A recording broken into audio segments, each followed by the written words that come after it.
Ladies and gentlemen, we should start to be on time, please.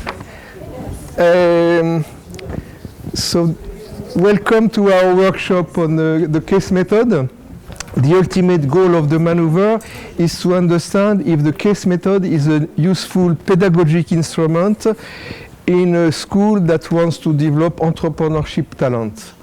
Entrepreneurship or maybe intrapreneurship, being an entrepreneur in a company, okay? So it's the idea to try to make the link between the pedagogic method and some skills among students. So the program of the workshop is the following. We spend the first, let's say, 20-25 minutes discussing the case, asking, you'll see the questions, and then with Professor Olga, we'll comment and try to, let's say, generalize the results. We start with a short introduction about the case method, and I start with the case method in the US. I've been a student of Harvard Business School, and these guys are absolutely crazy. 80% of the cases solved in the world are written by Harvard Business School professors. They say that it's the best method to prepare students for leadership. They say that in a normal class for the case method, 85% of the talking is made by students, not by professors like me. They say that class participation represents 50% of the grades that are given to the students. And they say that each year for a program at Harvard Business School, MBA program is maybe 16 months, so like a master, 2 years for, let's say, more experienced participants, but long program, okay? How many cases they have to study? 500, okay? So 3 cases a day. I was a student at Harvard Business School. I introduced the method in France. It was an absolute disaster. Students were on strike after a while. So this is Harvard, but it's not the US. In the US, some schools do the opposite. If we go to Chicago, they use only 25% of the case method for pedagogy. The rest are more lectures or simulation or other pedagogic methods. So even in the US, there is a variety. And some schools like Harvard have a lot, 80% of the pedagogy case method. In the middle, Stanford Business School, 50%, Chicago, 35%. Russia is different. Olga. Yes. Everybody is very welcome to our workshop. And I would like to briefly describe the situation about case study method in Russia. And of course, this method is quite new, but already. Там уже включить надо. Сейчас Женя.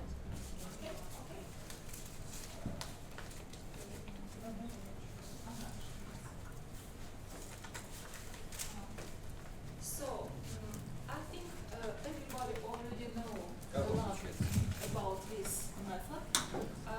And for me, this method is quite complex because generally we need a lot of information and a lot of sources of data, and we should produce a lot of amount of data for analysis.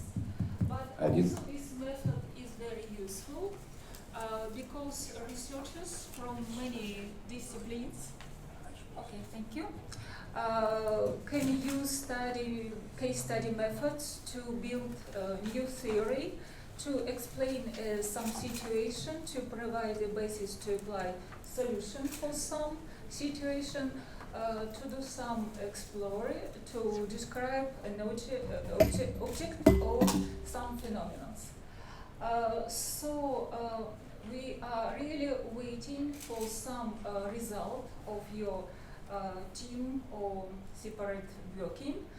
And also we would like to find some result which very close to real life situation. Okay, so now just one word about this case and the difference between this case and traditional cases. It's a short case. Why we have short cases like this is because in my school we teach a lot management to entrepreneurs, and so entrepreneurs would not spend the time to read a document of 30 pages. So we have to invent shorter versions. So this is say Maestro, HEC practice. Second, the French are very Cartesian, like the Russian, or the German, we like method. So this is why in that case we have questions. In a normal, let's say American case, it's more kind of asking a general impression. Here we have detailed questions. So we enter immediately the case, and we start maybe with the first question. Olga and the team, what about what are the main issues the company is facing to implement a global strategy? Implementing a global strategy. Yes. So we are waiting for your answers. Please, who would like to start? What are the dilemmas of L'Oréal? Could you find some dilemma? Yeah, please. Yes, Please, yes, please. please. Let's start.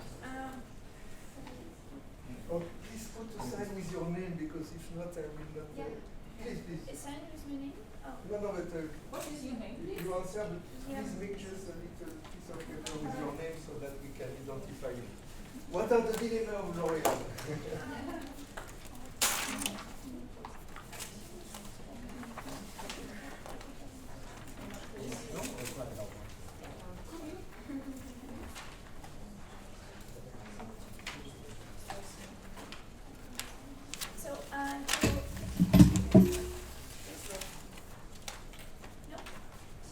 So speak loud. Yes, super. Hello everyone, my name is Anastasia, and so about the first question.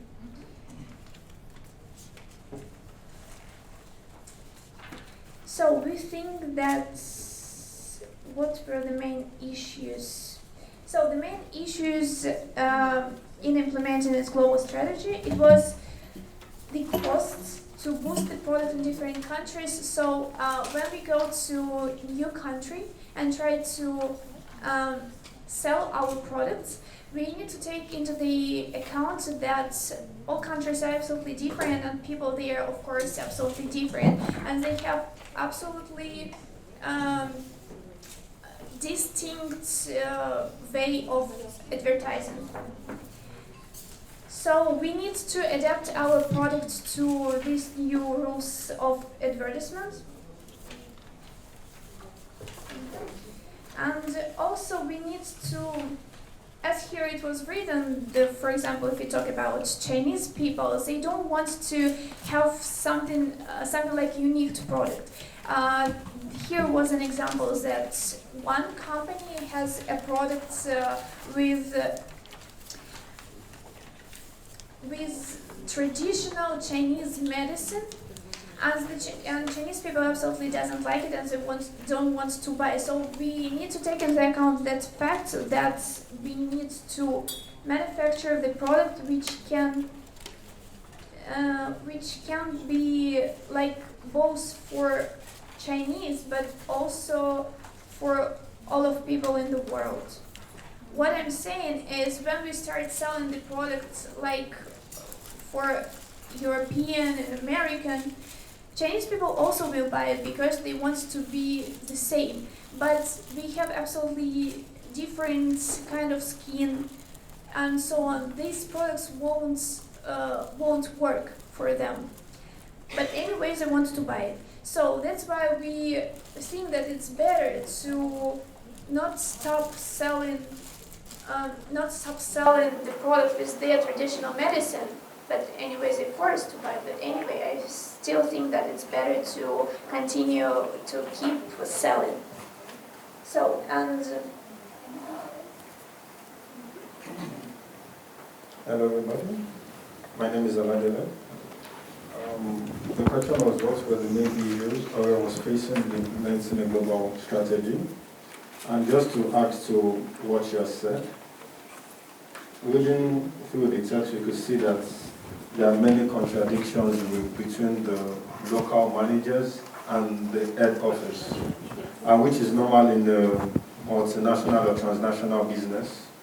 These are normal occurrences. And as pointed out, the local managers, especially in the case for China, for example, wanted a specific marketing and product line or marketing strategy tailored for the Chinese people, while for the head office, for example, wanted just a global marketing idea for which is understandable is cheaper, which every company wants to be cost effective. And that was the major problem in China, and as I can understand in every other market they've tried to enter. So these issues, later on we can discuss how we think it can be solved or solutions that can be provided. Thank you.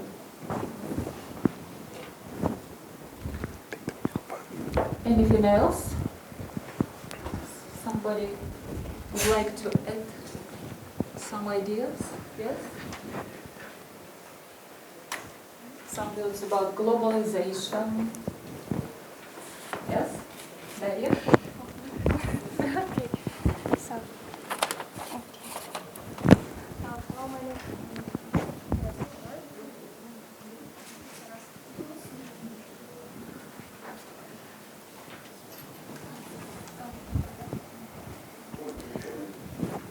Hello, my name is Daria. So I'd like to speak about globalization. Yeah. As everybody here knows, we live in a global world, and globalization is the key, maybe the key fact of our modern world. And in order to expand its products, the company of L'Oreal had faced some problems that they just missed the time of redefining L'Oreal to mass product.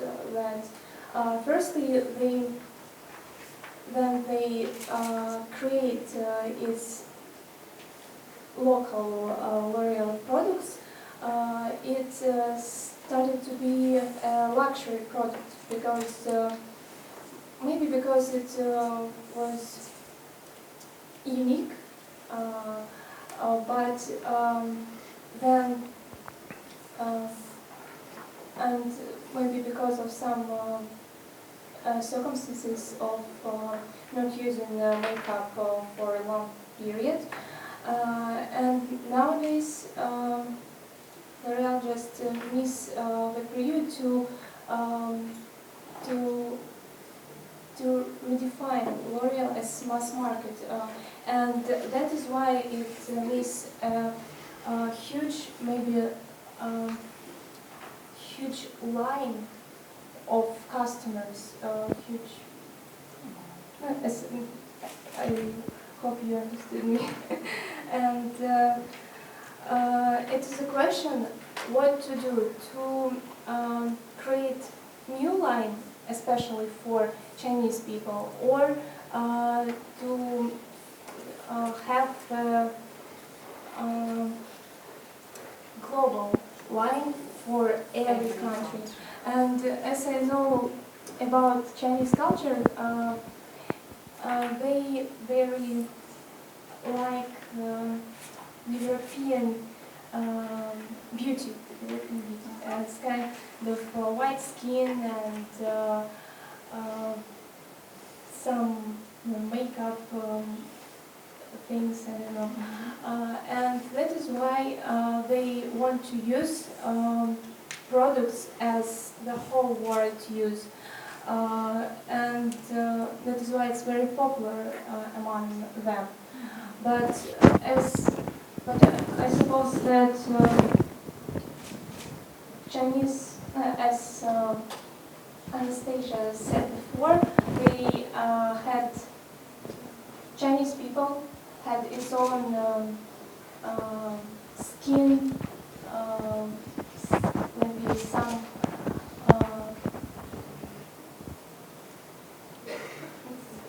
I should suppose that it should be adapted to Chinese skin. Or yeah. Thank you, Daria. Other comments on this question? maybe we move to question 2. Okay, I think it's enough for question number 1. And question number 2. Should all product lines and brands follow the same universalization strategy in all markets? What do you think? Is it a good idea for this global company? Who could be first? Anastasia, okay? So about the second question, our opinion is it's just impossible to have the only one strategy in all markets, because as I have already said, countries are absolutely different, and even inside of one country, even in China, if you look at just only in China, there are so many, like, as far as I remember, about 30 different states, and they are not the same absolutely. They even have their own languages inside the country. So, and when we have one strategy, we think that we're gonna lose, because different countries have different ways to present the advertisements. They have different mentality, and maybe you know about one company, Levi's. In their history, they failed once because they started in the USA, and when they decided to sell their products in Europe, they didn't take into account that fact that people are absolutely different, and they had some TV advertisement which was kind of rude for people, for European people. So we need to know, even must know, the mentality of those who live in this country. Also, some USA companies, they are very popular, and Russian companies sometimes use celebrity from the USA because they are well known. But in China, they have another attitude to this. They would like to use their own celebrities, stars, pop stars. So we also need to understand this. That's why we think that it's just impossible, and the company gonna lose if there is no one rule for everyone. Because even here, all people in our class, we absolutely different, and we look at one thing from the different sides. So what can we say about different nationalities? We are completely not the same. Thank you. Something else? Vitaly? Hello, I just want to add some information. As I know, this type of advertisement called cross-cultural advertisement, and it's really important to use it while advertising a product in different cultures. Like, we know that, yes, China is absolutely different, and as you can see, some examples of advertisements of maybe some fashion brands.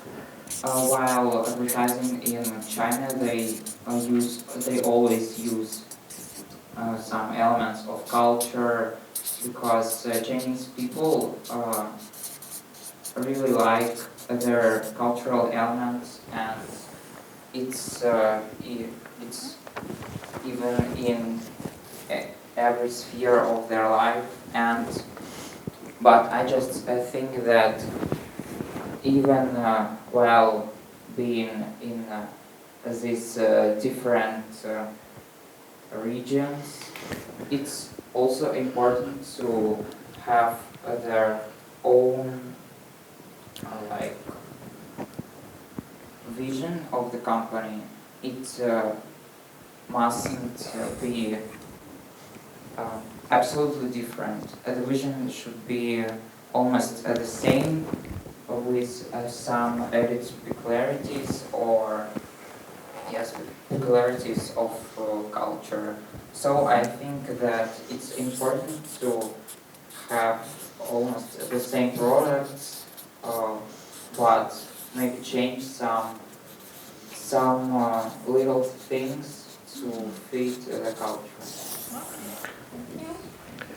little things. You don't want to adapt much, right? Okay. Lilia? Hello everyone, yeah, my name is Lilia. I partly agree with the previous opinions, but I also want to add something. The main factor, I think, it's quality of life and standards of life in different countries. It also influences the strategy of company, I think, in my opinion.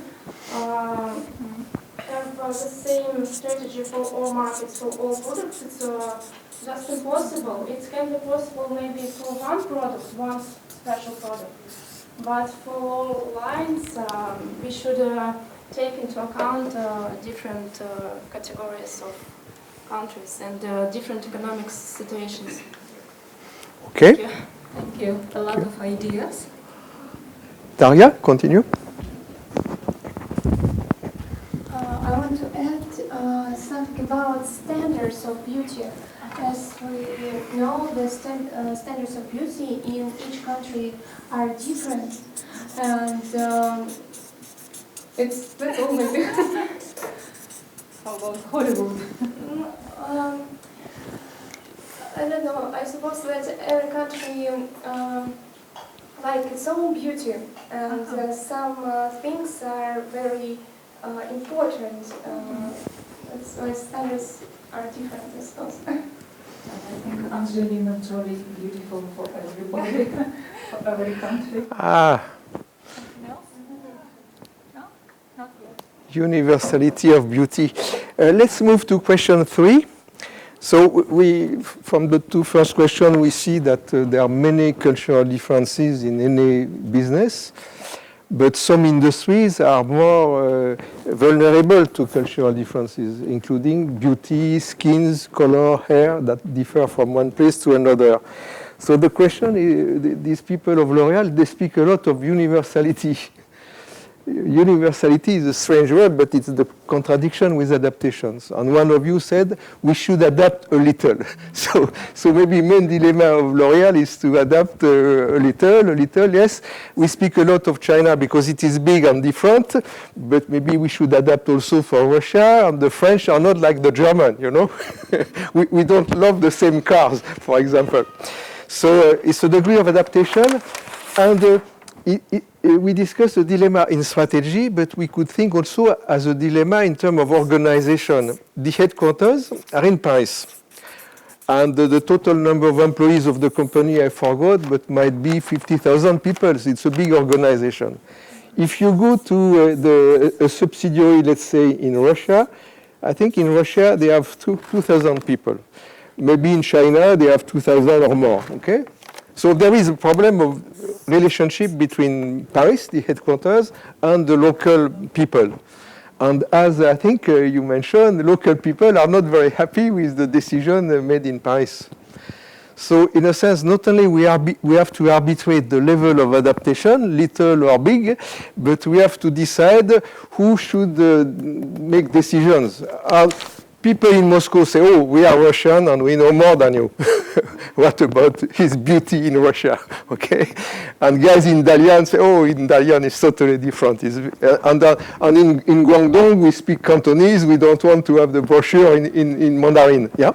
Natalia? Something about adaptation. Actually, there is a very interesting tendency in buying of L'Oréal products. Many people prefer going abroad and buy L'Oréal products there rather than buy here. This is true. I mean, when they compare it in terms of quality, in terms of how you wear it, and they think that if you go to France or to Great Britain and buy the same, let's say, foundation or mascara, it's going to be a better quality than the one you get in Russia. That's true. I mean, that's what people do in terms of adaptation. So in some cases, when you adapt something and people test it and say, oh, it's not the same I got in Germany or in France. So this is also a tricky question. It's good because it obliges people to go back to Paris. The same Vuitton, French company, also in luxury business, they sell their products at a higher price in Paris than in Shanghai, for example. But it's the same. But it has to do with adaptation also. Let's go back to this question 3. And I would like to start asking you, after all, what are if you look at the department in a company, finance, marketing, strategy, human resource, which department should be, let's say, universal in any case? And which activity could be relocated and decision shifted to China or to Moscow or to another country? In which case you would be tempted to say, no, this should be taken at national level at the top, the rest can be delegated. Can you help me on this? Thinking of, let's say, either Russian or Chinese subsidiaries of L'Oréal, what activities they should have the final say? Typically, is it in the domain of tax, the domain of recruitment, the domain of advertising? What would you say about this, the responsibility here and there, Paris headquarters or locally? You have not spoken a lot. Please, you understand the dilemma at least? No? Partly? You can say it in Russian. I will learn Russian. Local and global, it's easy. You have two names to... Akbar, you want to comment on maybe after? The name is Oladele. Hello to everyone, my name is Akbar. So Akbar, what should we do with this? So I think that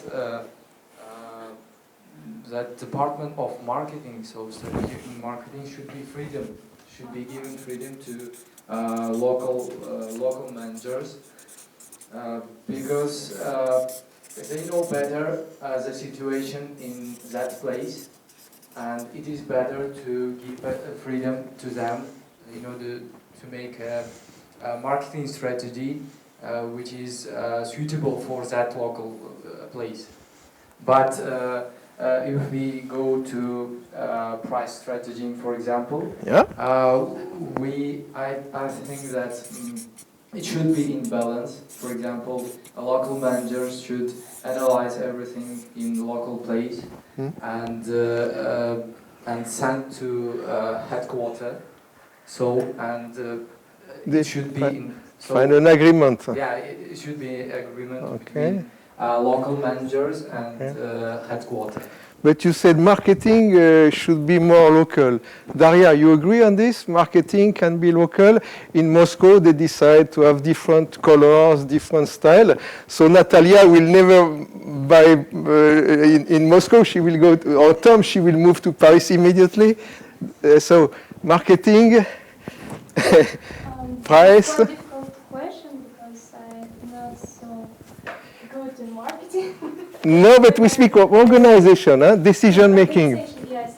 with two places. As I know, the more efficient maybe work, it's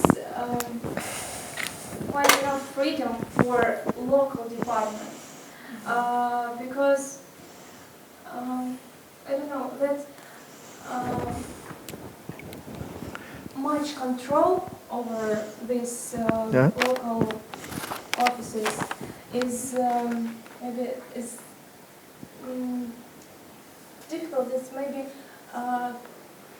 stop process of implementing decisions. It's quite maybe long process to implement new things to local market. And also I suppose that local markets they analyze situation on local level and know much more than maybe headquarters. But as Vitaly said, should be one idea of one maybe goal of company. It should be understandable for every local departments, but maybe that's all. Thank you, Daria. Yes? we continue on this idea of what should be decided locally. And Daria mentioned that the information probably was local, but had to go to the headquarters so that they understand that it is different, and there might be communication between the two. What would you say about this? First of all, I would want to understand that each company has its policy and organization structure. Yeah. Now, for this Orion group, there's no information on what the exact organization structure is, even though it's a transnational organization. Now, we don't actually know if the information flows from the headquarters to the region, then to the local offices. But since there's no information on regional offices, just from headquarters to local offices, like from Paris to China, Paris to Russia, for example. Yeah. I think when it comes to information, product development, for example, Yeah. it has to be a balance of information and understanding between the head office and the local manager. Because the head office cannot just make a product, then send it to the local manager without having some understanding of what the people on ground actually want. There is no way the local manager can actually make sales on that product. So there needs to be understanding between the head office research and development department, and there needs to be coordination between the head office R&D and the local manager for information. Yeah. And also in like the mentioned price and marketing strategy, I also believe that the local manager should have a large say or input on what that should be, with guidance from the policy from the headquarters. There must be a policy and a rule of operation from the headquarters, which each local manager will now adapt to their local requirement. You say very rightly that each company has its own organization.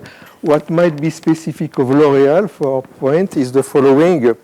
Not only they have central staff, let's say human resource manager for the world or tax manager for the world, but their organization is based by division, is divisional organization. You are the boss, the chairman for luxury product, and this is different for the chairman for mass market.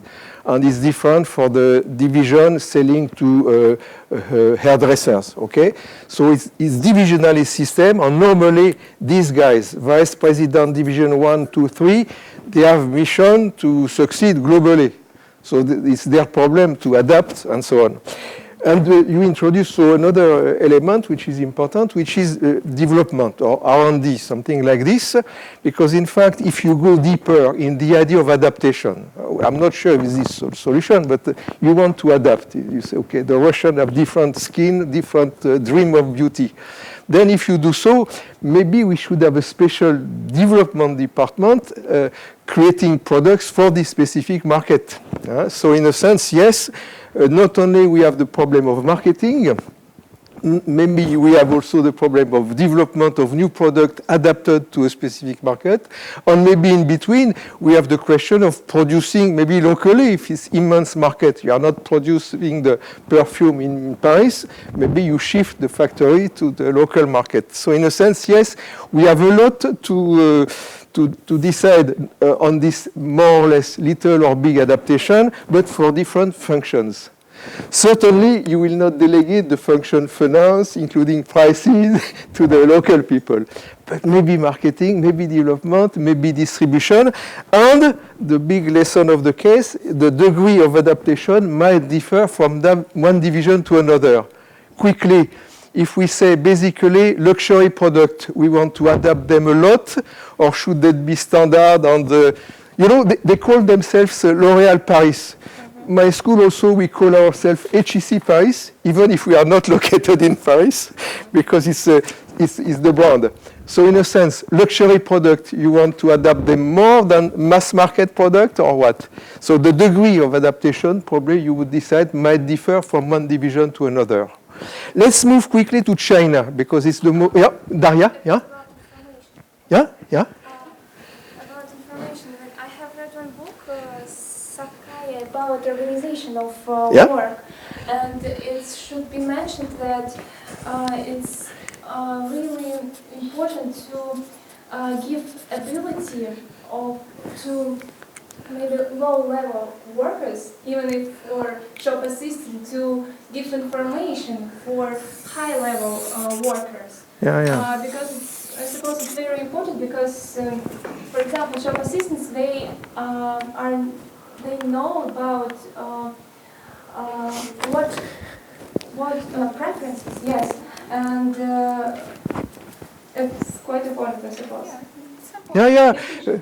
We speak of the flow information, and you say it has to start from the bottom, people that know the client, it has to go to the top. By the way, it means that you cannot manage a big global organization like this if you don't have this feedback, and if at the top you have only French people that do not understand Russian culture, Chinese culture, American culture. So in a sense, the more you have people that are multinational in their head there at the top, variety, diversity at the top, the better this communication to make a kind of fine-tuning in this difficult dilemma of delegating decisions and having adaptation in terms of product or market or distribution. Yes, I jumped to China because we have little time. And China is a bit different from the other market because it is so big in the portfolio of L'Oréal. L'Oréal, so you have this different division, but also you want to operate in the middle of the market, let's say the Chinese middle class.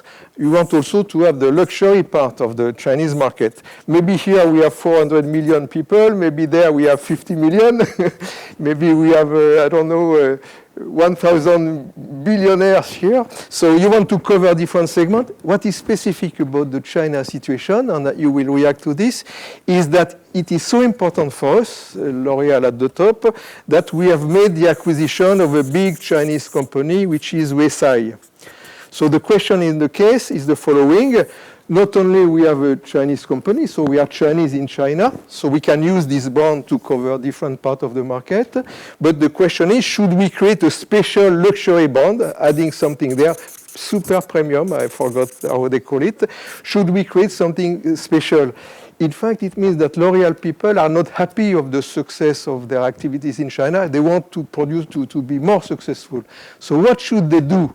Should they exploit this subsidiary they have?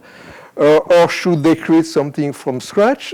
Then should it be adapted to local market, very Chinese in terms of style, or very French? It's a dilemma. So what would you say?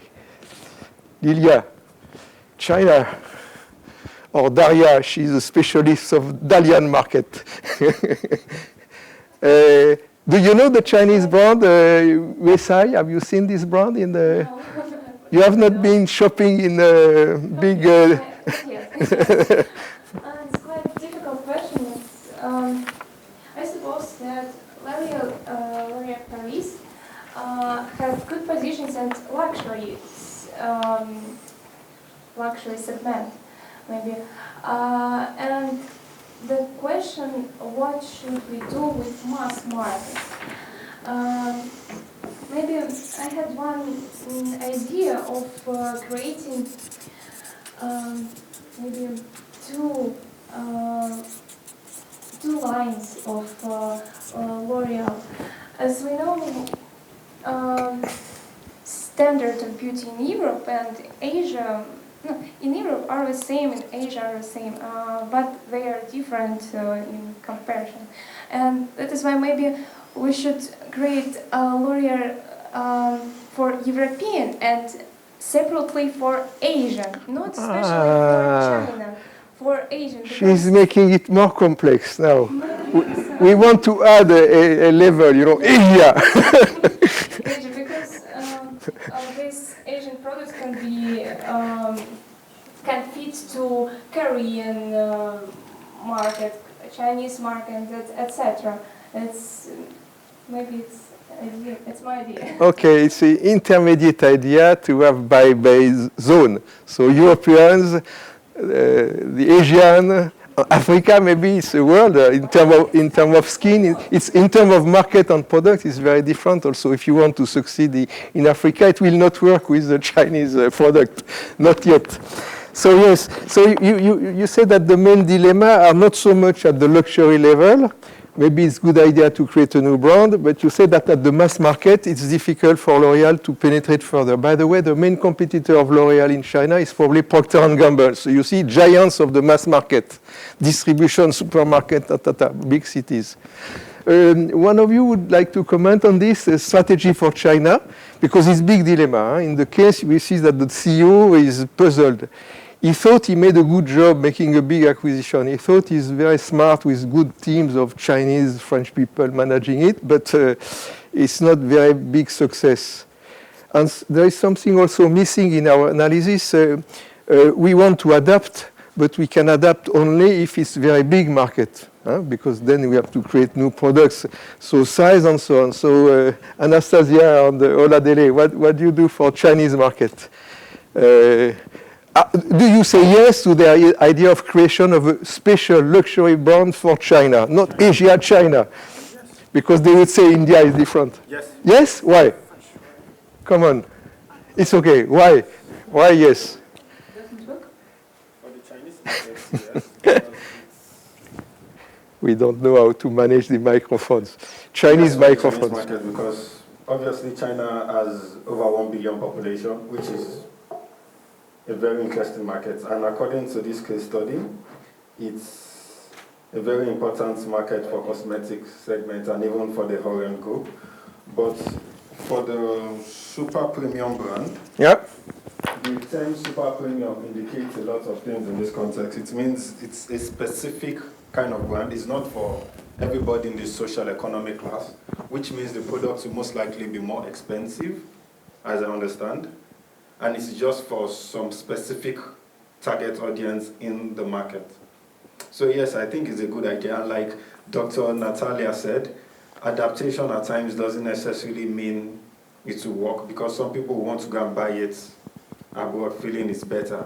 So if you can make the same product you're making in US, for example, that the people of China are going to the US to buy, in this same market and more expensive, if that is your super premium, then fine, I think it will work.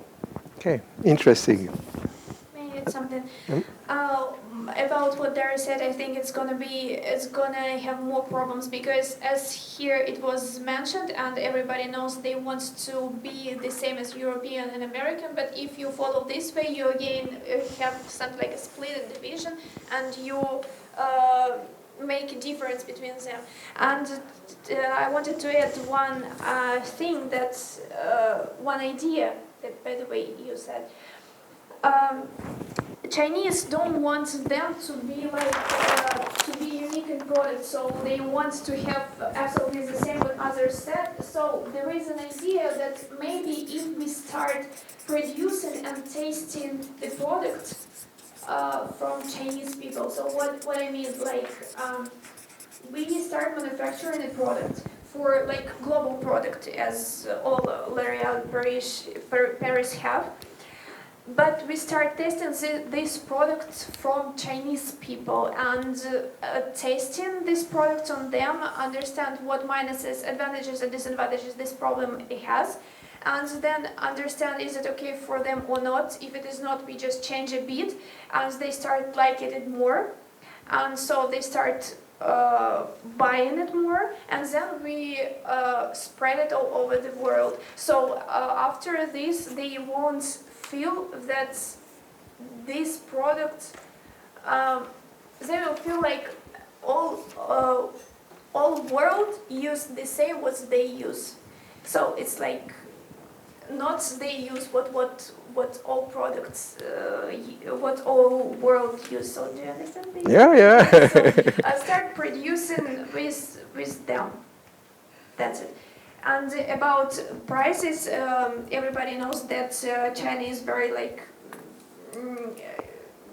country with people who has a lot of money. So the prices is not a problem there.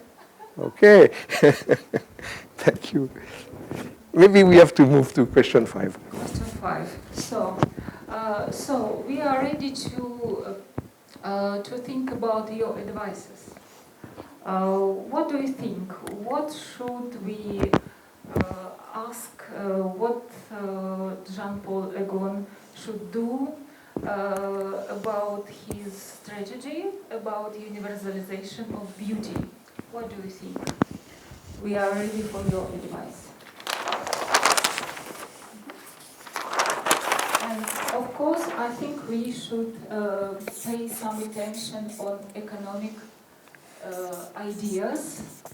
It's also in your case. I think everybody should mention about something like scale effect, as you remember, I suppose. And it's also very important for this situation.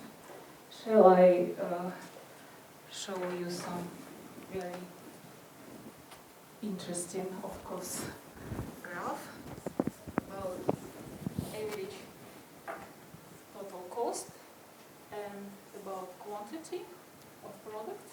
Yes? How this graph looks like? Like this. Yes. So, optimal quantity is if we minimize average total cost. So, for different parts of market, for different lines, it depends. So, your advice.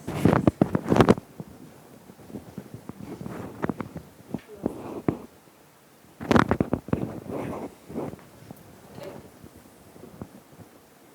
We're already trying to find some advice. Yes? Please.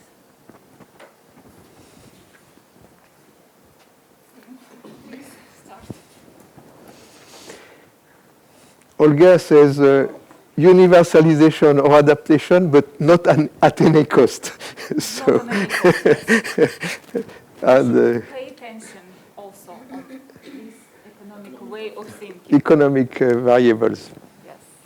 Oh, well, for universal strategy, using a universal strategy is still possible, but not an absolute strategy. And since the CEO wants a universal strategy for obvious reasons, he wants to save costs and some other, and creates a universal brand image or product image for the company, which is understandable.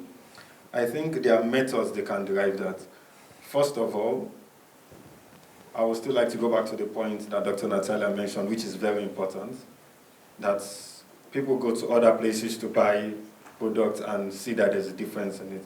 Now that we've established that, I think they can actually create a particular standard product to the same quality, content, whichever, you give it a brand name. If they are producing, for example, in Russia, they produce that same. If they don't have a production company in, let me say, Spain, they import from a neighboring country plants there. That can be what they use as their universal strategy. And they will have other brand or product line that adapts to maybe a specific market niche or product line in the market. Thank you. Interesting. Thank you. Nothing else? Some advice? Vitaly, what do you think? Cost. Universal and profitable, if possible. I don't really know how to combine them. Economic. So the quantity would be really big enough. Yes. Only in this case, we can really reduce a lot of quantity because this is the area where we would find the decision. I don't really understand the idea of universalization. We can, for example, apply this to the case of this Chinese brand they have. It's a success, it's a niche, it's part of their marketing, it's useful in one of their divisions, but the volume should be sufficient to cover the cost and be profitable. So in that case, normally they would have to internationalize, to globalize this USA brand, and we don't know if the Russian and French public will buy Chinese brand. So probably there is a limit there, which is the volume. The same for adaptation. If there is 20 million consumers somewhere that want an adapted product, it's fine, because then we can cover the cost. And maybe the factory can be somewhere else. If the management control is such that we guarantee the quality is the same. If not, Natalia goes back to Paris again. So, and yes, so it's an equilibrium. So we face a complex case. There is no final decision, and we'll stop here the discussion. But we see that it will create intense discussion inside the company. I would like to mention something about the staff of L'Oréal. To solve this dilemma, you need Chinese people at the top, you need Russian people at the top, you need African people at the top. If not, you cut the relationship. I mean, the local people say, we want this, people at the top say, no, it doesn't exist. So you need to promote people. I didn't find the name, but one of the latest nomination at L'Oréal headquarters in Paris is the nomination of a Russian lady. She made her career at the beginning in Russia. I think she was working for Sberbank, then for an institution in Moscow, then for L'Oréal Russia, and now she's the boss of L'Oréal Technology Department worldwide. So in that case, it's an advantage for the company. There is something knowing about Russia in the system at the top. Imagine they meet every week for the meeting of the general management. They can exchange ideas. They can be more subtle to make this difficult decision if there is a mix of... I remember when L'Oréal was acquired by Nestlé. The largest shareholder of L'Oréal is Nestlé. So I asked the CEO of L'Oréal, a predecessor of Mr. Agon, I said, what's new now that you belong to Nestlé? He says, what is fun at Nestlé, which is Swiss, as you know, is that at the table of the top management, there is no majority. It's not Swiss, it's not German, it's not French, it's universal. So when we exchange, we make delicate decisions about globalization. So for a small country, it's an advantage if you have this degree of internationalization. One of the weaknesses of big Chinese multinationals today, moving abroad, is that it's very Chinese. So they look at the world seen from China. This is bad from a management point of view. And we need balance, and we need delicate fine-tuning of this element, including the data. Thank you so much for the students for your contribution. It was very interesting if we compare to our class in different countries. So you know a lot. You ask good questions. And we have still 15 minutes. We would like with Olga to introduce some topics about the use of cases in Russia today. And I will start a question to the professor, the member of the organization. What do you think the students have learned in this session? They have worked a lot, they prepared 2 hours, they were active during the discussion. What did they learn? If you have to say one word, what did they learn? The problems, it is impossible to do the One. Two words. I think that when we teach business classes, we always tend to focus on our own problems. For example, if we teach corporate social responsibility, we focus on that particular thing. In this case, it was very complex, not in terms of multidisciplinary. Yes, you study marketing, finance, organization, you study international business, yes, because you think about what people think in China and so on. So from this point, these types of case, they show you that all business problems are multidisciplinary, that you have to practice everything from this point. But we will talk about the problems a little bit later. Yes? Dr. Lilia, what did they learn? I think that they kind of learned a very important skill. They find the information and to analyze it. Yeah. Not just because when you have something like tests or just exercises and something like that, you put there all the information they needed, and they just can solve it. Here we have to investigate. And here they need to dig to understand and to select information, like whether it's important or not. And in what kind of level it's important. Maybe we need to put it aside and think about it later. So I think they, from my point of view, they are kind of have a critical thinking, and that's very important for students and for business. Daria, what do you think you have learned? Honestly, one word.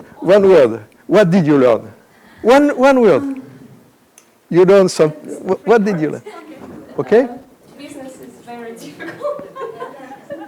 Business is very difficult. No, yeah. Okay. What else? It's difficult? No. It's quite a contradiction and questions about globalization and localization. It's kind we live in global world. However, we are different. We have different cultures. So it's quite. So what did you learn? That facing complexity, right? Yes. Yeah. There is no simple solution to this dilemma of company. On this side, Akbar, what did you learn? You learn about cosmetics on China? What did you learn? If you had to sum it, what do you think your colleagues have learned there? Is it knowledge? Is it skills to make? Is it discovery that it is complex? What did they learn? What do you think? So I would say that I learned to analyze very correctly, to find out right sentences to which is suitable to the question, and yeah, it was quite very interesting for me, and this kind of cases, one thing that's very important, that this kind of cases is taken from real life. So we are solving the problems from real life, and that is very interesting, and yes, interesting. Thank you very much. Professor Olga, so what is the learning process? What should it be? The learning process with cases. Yes, learning process is the most important idea, I suppose, in case study methods. And of course, there are a lot of skepticism about case methods, not only in Russia, but I suppose everywhere.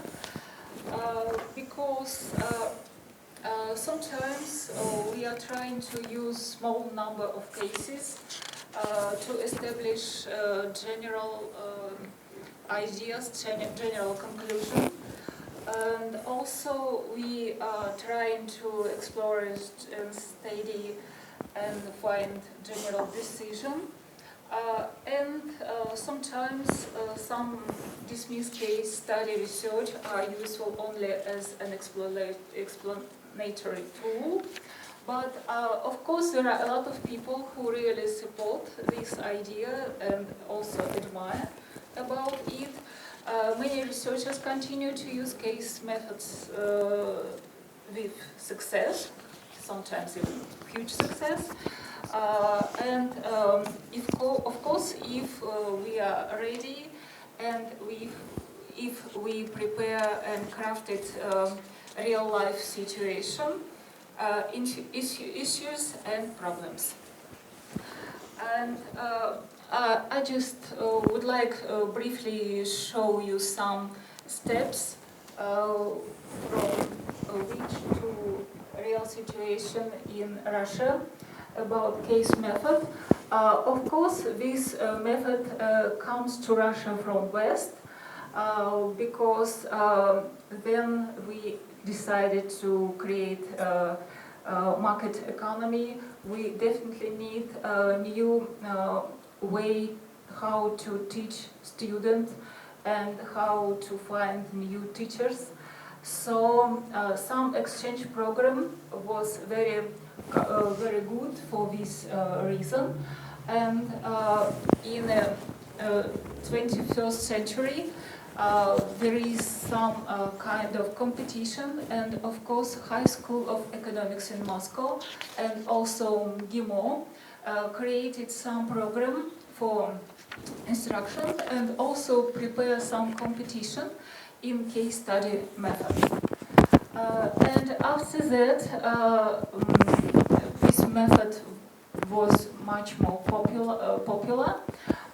And now we have a lot of center, of course, in St. Petersburg, in Nizhny Novgorod, in Novosibirsk, and I suppose in Tomsk, where we could find a lot of information and a lot of local or international cases for our ideas.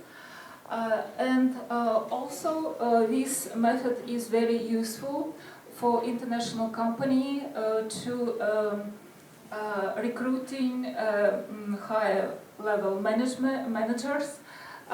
in these kind of companies. And now this process is going on. We have a lot of competitions, mono or multi-brand championship in which based on case method. I'm not going to show all of these examples. I think everybody knows some of them. And the case competition sometimes is a part of regional business and other kind of forums. For example, even in Tomsk, Universals also have some section for case study. So we already go through 6 main steps. I think everybody could find the ideas about every step. And I have some, also some, not quite big, but some experience using this method. My course where I use this method is logistic, and I try to find some case which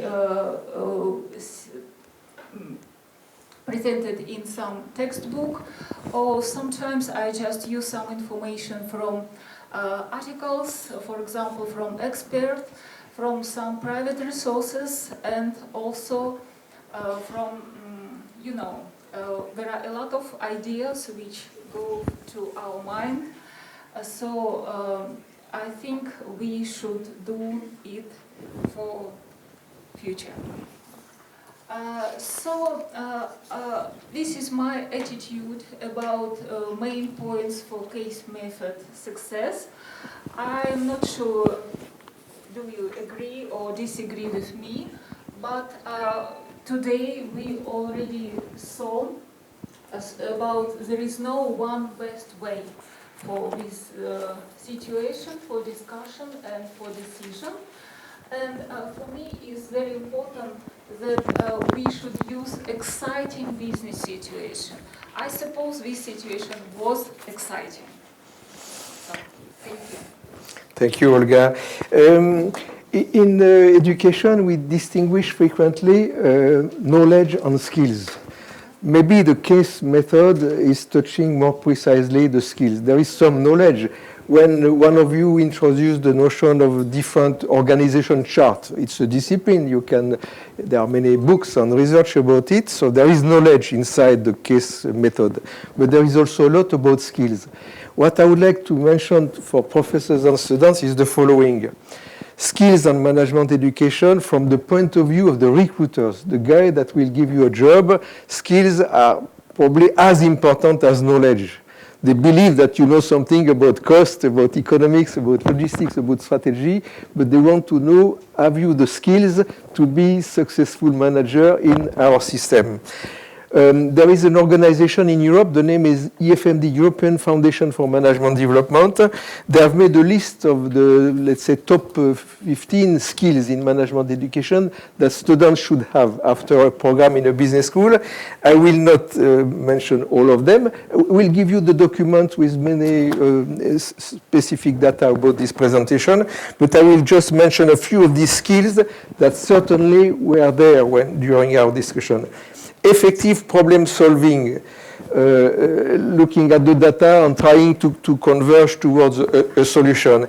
effective performance within a team environment, including leadership, team building, influencing partners. So in a sense, we have not done this so much, but if we had more time, we would have to converge and find a common solution. So with the case, you learn how to negotiate, how to communicate.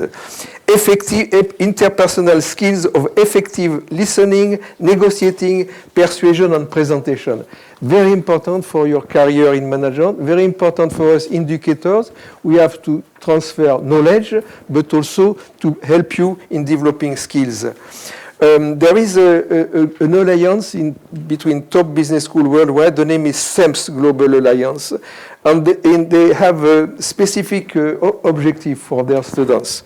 Objectives is internationalization, business embeddedness, being close to the world of companies, responsible citizenship, responsible critical thinking. That's the word of Dr. Lilia. She said critical analysis, critical thinking, taking a distance, no simple answers, comprehensive leadership. So this group of schools develop skill seminars specific for their students. I give you the topic.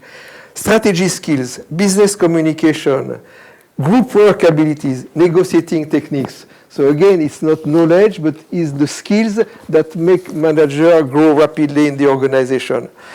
Now, you know that in Europe, we have different agencies in Brussels looking at the future. And the future of Europe, like the future of Siberia, has to do with entrepreneurship talent. We have big companies. We had the big industry, like in Russia, like in Siberia, but what we need more is entrepreneurship skills and talent. So I give the definition they give. The name of the institution is CDFOP. CDFOP says about entrepreneur skills, it has to do with creativity, initiative, tenacity, teamwork, understanding of risk, and a sense of responsibility. So again, human skills, I would say. Now, finally, we have seen that in the US, some schools use intensively the case method. In countries like Germany or Japan, they don't like it so much. In Russia, France, Spain, it's in between. We like it, but we use it as other techniques. Now we speak of blended learning, a mix. So in good management programs that have a special target about entrepreneurship talent, I think personally that a mix is necessary. A mix including maybe 50% of lectures, you receive some knowledge, but the rest being not only cases, but also something which is very interesting for you in terms of learning process, internship or project in the field. Again, interesting in that case, it's reality. It's interview made by professors to the CEO of the company. It's not invention. It's really L'Oréal today, a few years ago. So a mix of pedagogy, including not only lecture, 50%, but the rest, fieldwork, case, and maybe distance learning with other groups, because maybe we cannot be fully international, having a representative of all these different cultures. But if we work together, a group based here in Siberia, I try to look at the world map and wonder what is the opposite of Siberia, maybe somewhere in the Pacific, okay? Tahiti, French islands in the middle of nowhere. So if we could have a distance learning courses with a group doing the same exercise somewhere else, different vision. If they are from the Pacific Islands, you know, our stories about beauty in Europe, I mean, is different people. So the benefit of using the cultural differences from one nation to another, one culture from another, or even within one nation, different. I work a lot in Belgium. If you imagine the difference between the French speakers and the Dutch speaker in Belgium, it's incredible. So it's little market, but the benefit, if we can create instrument of communication between them at the level of our classroom, then we believe we can push you further in your career as international manager. Thank you very much for your attention and to be with us. Thank you, Natalia. Thank you, Dr. Lilia. Thank you to you. I'm very happy to have participated in this exercise with you because I think you have big potential. and continue to try to find the opportunities abroad. If you are Russian, go abroad. If you are not Russian, go to Russia. It's important. You will learn a lot also from the field. And then first job, try to move. I know you love Siberia, but you have to move also. Thank you very much. Thank you, Professor Olga.